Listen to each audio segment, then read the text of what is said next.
Welcome to Barbara's Bulletin, the podcast where we dive into the most pressing stories of the day. I'm your host, Barbara, and I'm glad you're joining us for this episode. Today, we're going to explore a developing story that has significant implications for international relations, national security, and the rule of law.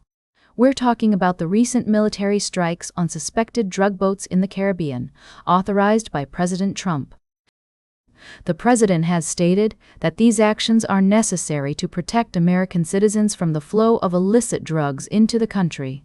However, the legality and justification of these strikes have raised concerns among lawmakers, legal experts, and international organizations. According to reports, the Trump administration has claimed that the president has the authority to take these actions under his Article 2 powers as commander-in-chief, citing the need to defend the country against non-state actors, such as cartels in South America. However, critics argue that this justification is flawed, and that the strikes may violate domestic and international laws.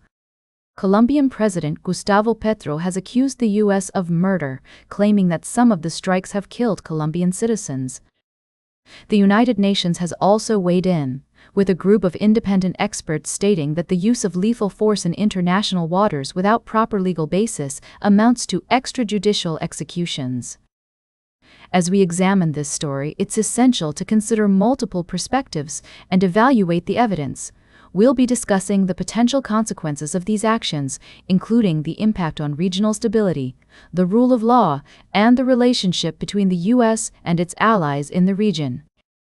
We'll also be looking at the reaction from lawmakers in Washington, with some calling for greater oversight and others supporting the president's actions.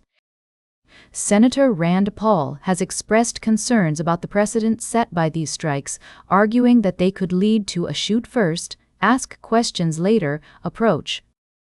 As we navigate this complex issue, we'll strive to provide a balanced and nuanced discussion, considering both the security concerns and the potential risks of unchecked executive power. We'll be right back with more of today's top news on Barbara's Bulletin. Welcome back to Barbara's Bulletin. We're glad you're joining us again as we dive into the latest developments in the world of energy and finance. Today, we're taking a closer look at the current state of the oil market, where predictions of a potential glut have been making headlines. Now, let's take a step back and examine the situation. The International Energy Agency, or IEA, has reported that there may be a significant number of missing barrels in the global oil supply chain. These are barrels that are unaccounted for, and their whereabouts are unknown. This discrepancy has raised questions about the accuracy of the IEA's predictions regarding the size of the potential oil glut. Other agencies, such as Bloomberg NEF and the Energy Information Administration, have also weighed in on the issue, revising their supply growth predictions for 2026.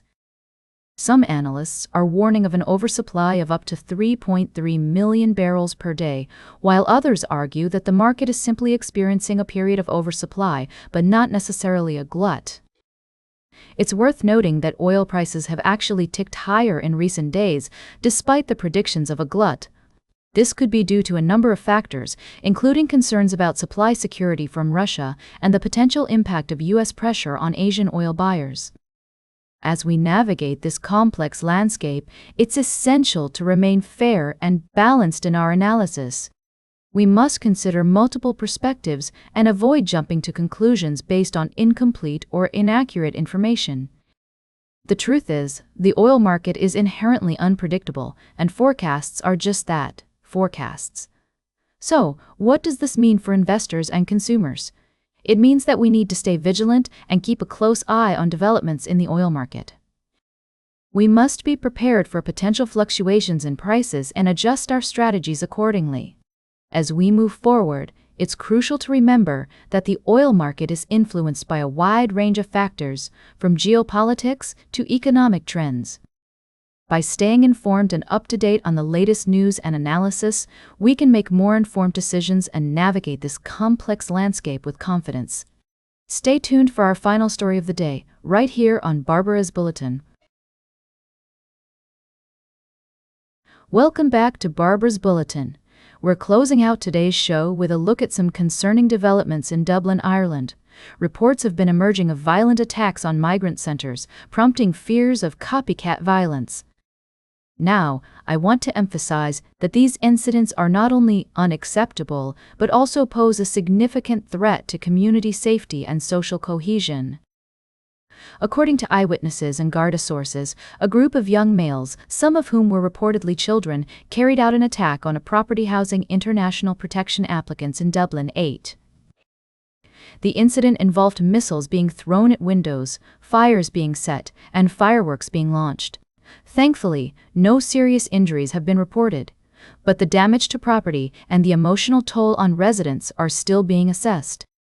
Garda Commissioner Justin Kelly has urged young males not to get involved in anti-immigration violence, warning that convictions related to violent disorder can have long-lasting consequences for their futures.